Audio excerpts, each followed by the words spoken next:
आमच्या शेतकऱ्याचा जो काही खर्च आहे तो कमी व्हावा म्हणून आपण दोन गोष्टी त्या ठिकाणी केल्या।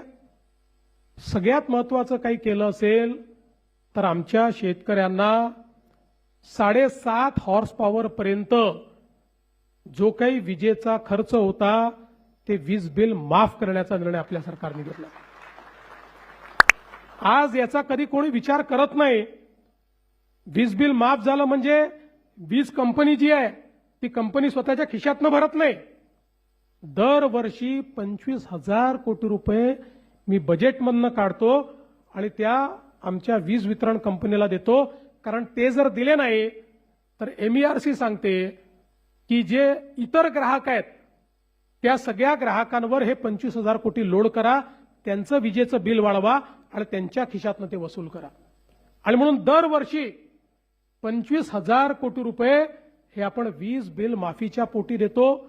आणि मला हेही सांगताना आनंद वाटतो की याच महाराष्ट्राने जवळपास महाराष्ट्रातल्या शेतकऱ्याला आपल्याला माहिती आहे अर्धे दिवस सकाळी वीज, अर्धे दिवस रात्री वीज, इतक्या मोठ्या प्रमाणात रात्रीची वीज आल्यानंतर शेतकऱ्याला काय अडचणी त्या ठिकाणी सहन कराव्या लागतात आपल्याला माहिती आहे। आपण सौर कृषी वाहिनी आणि सौर पंप अशा दोन योजना आणल्या। मला सांगताना अभिमान वाटतो की जे आम्ही सांगितलं आज राज्यातल्या 76% शेतकऱ्यांना आम्ही दिवसा वीज देतो आणि आमचा प्रयत्न हे वर्ष संपता 100% शेतकऱ्यांना दिवसा वीज आम्ही देऊ आणि 8 तास आम्ही देतो। 10 तास जायचं नंतर 12 तास जायचंय, दिवसा 12 तास आमच्या शेतकऱ्यांना त्या ठिकाणी मोफत वीज देण्याचा निर्णय आम्ही करतो। आणि आता याच्याही पेक्षा एक अजून चांगला निर्णय जो आज मी जाहीर करणार आहे।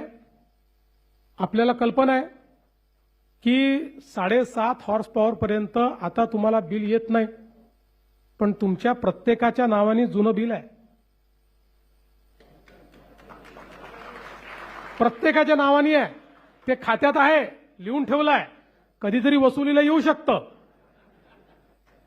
आणि कुठलंही दुसरं कनेक्शन घ्यायचं झालं तर तो लाईनमन चेक करतो तुमच्यावर तर आहे जुनं बिल, मिळत नाही तुम्हाला।